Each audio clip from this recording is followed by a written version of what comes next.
rero gufata nk'abantu bagwaye bajya abavyeyi baba bibungenze kuca ubamanukana bavuye hariya za Kiyenzi za Rirare kuva hariya ku Musufura hejuru mu Busoro bakamanuka ku soko mu Kanyosha bagiye gutondera bisi urumva yuko ari kibazo gikomeye. Abo ni bamwe mu bene igihugu twaganiriye bo muri zone Kanyosha ya komine Mugere aho bavuga ko ingingo ubuyobozi bwa komine yabo bwafashe yo guhindura ibituro vy'amabisi bigashirwa ku masoko yatumye batoroherwa mu kwiyunguruza kwabo. Hariho ingorane ya mbere dufise twe ku bene igihugu, turafise abanyeshuri baja ku ishuri, biragorana cyane nyene baja ku ishuri kuko abanyeshuri murabizi yuko nk'ubukene bw'amabisi yuko abanyeshuri benshi bavyuka mu gaturuturu baza gutondera bisi baranyene boshaka ku ishuri vyoroshe.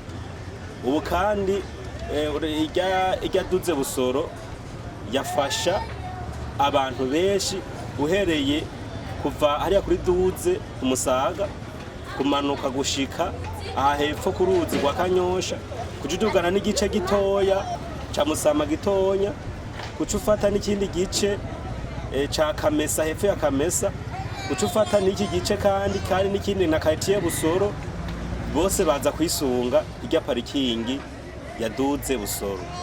Ubu nta igihari rero, ubu abene igihugu birabagora.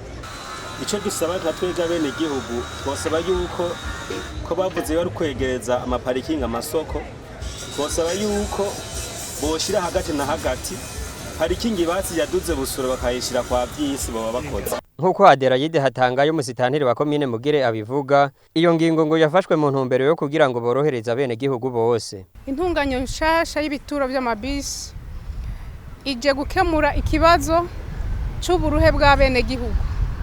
Ubwa mbere abene gihugu badandariza ku masoko bava kurangura ibidandazwa bakavyururukiriza kwibarabara rikuru bakaca babikuraho babipakira moto canke amatukutuku canke bavyikorera ku mutwe bakaruha babitwara ku masoko. Mugabo ubu ibi bituro dusubije ku masoko bizotuma abadandaza baruhuka, bizonatuma dukinga amasanganya kuko bajya bahora batonda kwibarabara hahora haba amasanganya, hahora kandi haca haba na ambuteyage. Iyi ntunganyo shasha izotuma bene gihugu bakingirwa cane.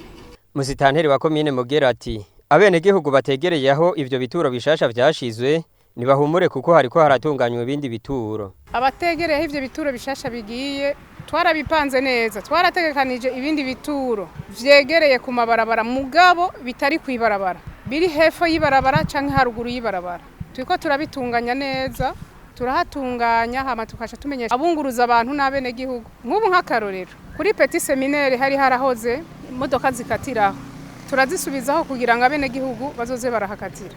Dutunganya n'ikindi kibanza Munyabugete, two turagitunganya ca tuvugana n'abunguruza abantu bazoze bakatiraho. Ikindi kibanza kizoba kiri kw'isoko mu Ruzi aha kuri RN3 tuca tubona ko abene gihugu bazoba borohewe, abiyunguruza bose bazoba borohewe.